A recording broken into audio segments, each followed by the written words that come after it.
Students आज हम समझेंगे कि फोर्स क्या होती है। बेसिकली ये एक हमारे पास वेक्टर फिजिकल क्वांटिटी है, यानी इसमें ये ऐसी फिजिकल क्वांटिटी जिसमें मैग्नीट्यूड के साथ साथ डायरेक्शन की जरूरत पड़ती है। लेकिन अब इसको हम इस्तेमाल कहाँ करते हैं? जैसे मैं यूँ कहता हूँ कि अगर एक बॉडी जो है अगर वो रेस्ट हालत में है, ठीक है, और उससे अगर मैंने मोशन में लेके आना है तो मुझे फोर्स चाहिए होगी। फिर इसी तरह अगर एक बॉडी मोशन में और उसे मैंने रेस्ट में लाना है तब भी मुझे क्या चाहिए होगी जी? फोर्स चाहिए होगी। और इसी तरह अगर किसी बॉडी की शेप को मैंने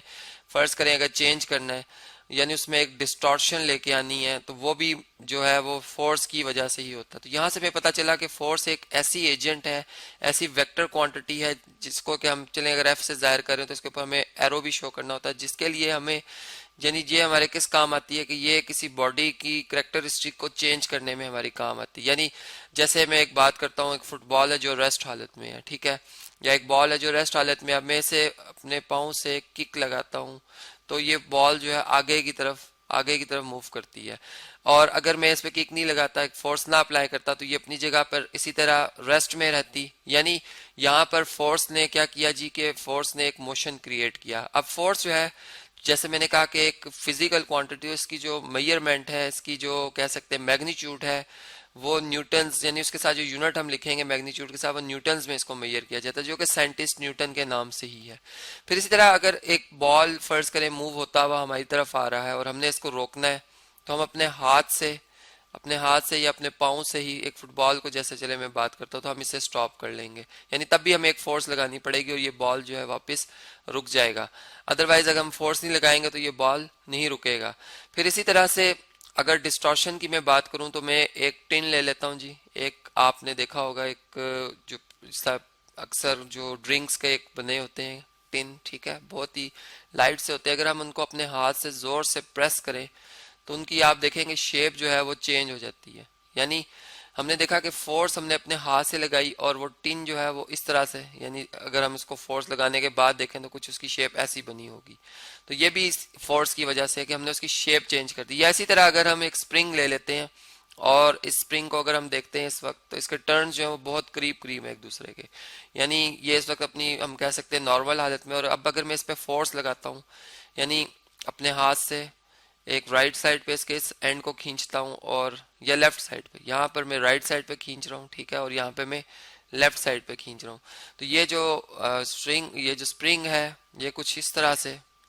से इसकी शेप हो जाएगी। यानी फोर्स ने इसकी जो शेप है वो चेंज कर दी। तो इस तरह से हम ये कह सकते हैं कि जो डिस्टॉर्शन है वो भी फोर्स ने यहाँ पर प्रोड्यूस किया। अब हम अगर ओवरऑल इस बात को देखें तो हमने ये देखा कि एक बॉडी में अगर हमने एक्सलेरेशन प्रोड्यूस कराना है,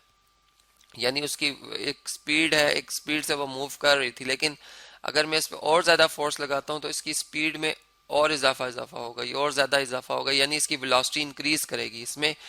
टाइम के हिसाब से इन जो वेलोसिटी में इंक्रीज होता है इसे हम एक्सेलरेशन कहते हैं, इसमें एक्सेलरेशन प्रोड्यूस होता है। इसी तरह अगर मैं एक बॉडी को रोकना चाहता हूँ, उसकी वेलोसिटी वक्त के साथ साथ अगर कम करता जाऊं मैं, यानी ब्रेक सप्लाई जैसे हम करते हैं, ब्रेक क्या करते हैं, ब्रेक शूज रिम के साथ अटैच हो जाते हैं जिससे गाड़ी स्लो होना शुरू हो जाती है। तो फिर क्या होता है कि एक वक्त आता है कि इसकी फाइनल वेलोसिटी जो है गाड़ी की वो 0 मीटर पर सेकेंड हो जाती है। तो यहाँ पर मैं ये कहूँगा कि फिर मैंने जो जिस फोर्स से मैंने इसमें इसके मोशन को स्टॉप किया है उसने इसमें डीसेलरेशन या नेगेटिव एक्सलेरेशन प्रोड्यूस किया, जो कि ब्रेक्स की वजह से है। तो ब्रेक भी एक फोर्स है जो कि हमने देखा कि यहाँ पर जो है वो हमारे एक काम आ रही है एक बॉडी को रेस्ट में लाने के लिए। फिर हमने इसी तरह अगर हमने चूंकि फोर्स के कंसेप्ट को सही तरह से समझना, चूंकि न्यूटन्स के जितने लॉज हैं जो वो सारे के सारे फोर्स की यानी मदद से ही समझे जाते हैं, फोर्स के कंसेप्ट को जरा क्लियर होना चाहिए। जैसे अब मैं यूं बात करता हूं कि अगर लॉ ऑफ इनर्शिया की हम बात करें, जिसमें कि हम यूं बात करते हैं कि अगर एक बॉडी रेस्ट में है तो वो हमेशा रेस्ट में रहेगी, और अगर एक बॉडी यूनिफॉर्म मोशन में स्ट्रेट पाथ पे मूव करी तो हमेशा यूनिफॉर्म मोशन में रहेगी तावत उसके ऊपर कोई फोर्स अप्लाई ना हो। अब फोर्स हमें पता चल गया है। अब मैं यूं बात करता हूं कि अगर मैं ये इधर एक बॉडी को रेस्ट हालत में देख रहा हूं, एक वो अपनी पोजीशन चेंज नहीं कर रही, तो इसका मतलब ये है कि उसके ऊपर जो एक नेट फोर्स लग रही है जो कि उसका वेट है, जो कि इसके मैस की वजह से है, यानी ये वो फोर्स है जो कि ये ऑब्जेक्ट जमीन पे लगा रही है, जो कि जमीन की ये हमें पता है ग्रेविटी की वजह से है, जिसे हम वेट कहते हैं। ये डाउनवर्ड एक्ट करता है, ये भी एक फोर्स है। अब देखिए यहाँ पर डायरेक्शन मैंने बताई है कि डाउनवर्ड, जिसा मैंने शुरू में कहा था कि एक वेक्टर क्वांटिटी है, तो इसमें डायरेक्शन बहुत इंपॉर्टेंट होती है, और अगर हम डायरेक्शन ना बताएं तो फिर हमारी बात अधूरी है। इसी तरह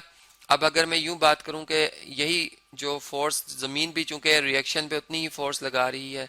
तो वो जो रिएक्शन फोर्स होगी जो कि इसको उठाए हुए है ऊपर की तरफ, ठीक है, इसने जमीन ने इसको ऊपर की तरफ उठाया हुआ है, जिसे हम रिएक्शन फोर्स कहेंगे, और ये बैलेंस्ड होती है, यानी इन दोनों की मैग्नीट्यूड आपस में इक्वल होती है, डायरेक्शन अपोजिट होती है। इसलिए मैंने इन दोनों की अगर आप देखें तो जो लाइन सेगमेंट्स हैं, एरोज जो शो कर रहा हूँ मैं यहाँ पर, इनके लाइन सेगमेंट मैंने एक जैसी रखी है, यानी इनको मैं आपस में इनकी मेजरमेंट बराबर शो कर रहा हूँ, मैग्नीट्यूड बराबर शो कर रहा हूँ। अब यहाँ पे अगर हम देखें तो फोर्स जो कांटेक्ट फोर्स होती है जो कि दो सरफेसेस के दरमियान होती है, जब एक सरफेस को दूसरी सरफेस के साथ अटैच कर दिया जाता है फिजिकली, अगर हम उन्हें देखें तो वो फोर्स जो होती है उसे हम कांटेक्ट फोर्स कहते हैं, जिसे कि मैं बाद में आपको समझाऊंगा कि वो हमारे पास फ्रिक्शन फोर्स होती है, ठीक है। यानी कांटेक्ट फोर्स जो होती है वो फ्रिक्शन फोर्स होती है, जिसकी अब हम थॉरली डिस्कस करेंगे। तो फिर हमने ये देखा कि सिस्टम में जो फोर्स होती है, जब एक बॉडी दूसरी बॉडी पे फोर्स लगाती है तो वही फोर्स बेसिकली दूसरी बॉडी पहली बॉडी पे लगा रही होती है, यानी फोर्स एक ही होती है लेकिन जो रेफरेंस है वो हम बदल देते हैं। एक दफा हम पहली बॉडी का ताल्लुक दूसरी से के हवाले से कह रहे होते हैं, यानी वो फोर्स लगा रही है, फिर और दूसरी लम्हे हम दूसरी फोर्स यानी दूसरी बॉडी का